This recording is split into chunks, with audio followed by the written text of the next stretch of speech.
코로나19 사태 이후 1년 10개월 만에 찾아온 위드 코로나. 대부분 일상 회복을 반기지만 사람들을 여러 명이서 만날 수 있는 건 좀 좋은 것 같아요. 4명밖에 못 만나는 것도 이제 없어지고 완화가 됐으니까 훨씬 더 좋은 것 같긴 해요.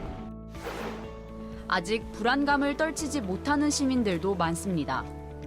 더 많이 늘어날 것 같기도 하고 아직은 좀 불안한 것 같아요. 질병이 종식된 부분은 아닌데 많이 불안해요. 낯설어진 일상에 다시 적응해야 하는 사람들에게도 위드 코로나는 버겁습니다. 제가 원래도 먼저 다가가고 이런 성격이 아닌데 비대면 기간 동안 더 심하게 그런 성격이 더 다져졌거든요.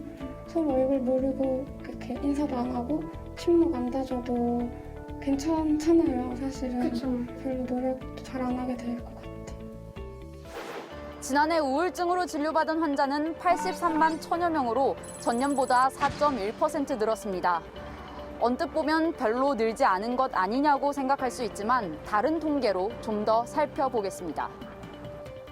코로나19 직격탄을 맞은 자영업자들과 자녀 돌봄에 어려움을 겪은 전업주부들은 일반 국민보다 더 우울하거나 불안하다고 답했고 캠퍼스 생활을 제대로 누리지 못한 대학생들도 19.7%는 우울감이 늘었다. 절반가량은 코로나19 전후로 극단적인 선택을 생각하는 빈도가 더 늘었다고 답했습니다. 단계적 일상 회복이 계속돼 우리 일상이 코로나19 이전으로 돌아간다면 이들은 달라질 수 있을까요? 전문가들은 일상 회복 과정에서 우울감을 느끼는 사람들이 더 많아질 수 있다고 경고합니다. 좋은 일도 변화가 스트레스거든요. 마치 봄이 온 거죠. 근데 봄에 자살률이 항상 높지 않습니까? 남들은 다 저렇게 좋은 것 같은데 나는 외롭고 괴로울 때 상대적 박탈감이 더 괴로울 수 있거든요. 지난 2015년 메르스가 유행했을 당시에도 첫 확진자가 나온 뒤 마지막 확진자가 나올 때까지 한 달이 걸렸지만 심리 방역을 끝내는 데는 넉 달이 넘게 걸렸습니다. 단계적 일상 회복으로 사회적 거리두기 같은 방역 수칙이 완화돼도 심리 방역만큼은 끝까지 긴장을 풀 수 없는 이유입니다. 물리적인 어떤 재난의 종식과 또 그로 인한 어떤 심리적인 타격의 종식은 꼭 같지는 않습니다. 다들 그게 끝났다고 말해도 나는 여전히 내 주변이 위험하다고 느끼고 내가 받은 영향은 아직도 남아있다고 느낀다면 심리적인 어려움은 그분한테는 계속이 되고 있는 거예요. 확진자와 사망자의 유가족을 중심으로 이루어지고 있는 심리방역에서 소외된 사람들을 더 들여다봐야 한다는 지적이 나옵니다.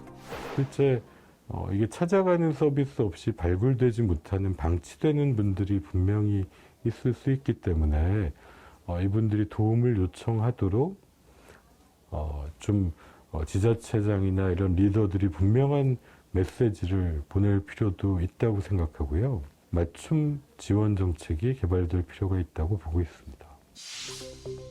오랫동안 정신질환을 앓고 있는 리단 작가는 좀 더 실질적인 방안도 제안합니다.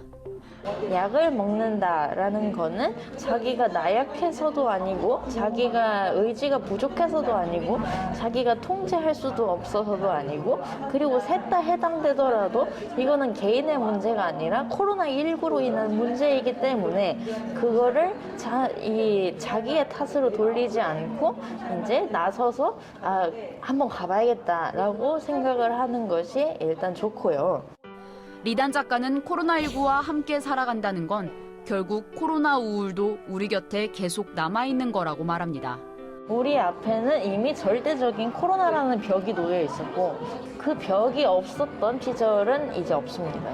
지금 무엇을 할 수 있느냐로 생각의 방향을 전환하는 게 가장 정신 건강적으로 효과적인 해법입니다. 각자가 겪은 고통이 자신만의 일이 아니며 이를 나눌 수 있는 사람들을 만나고 그것들을 만들라.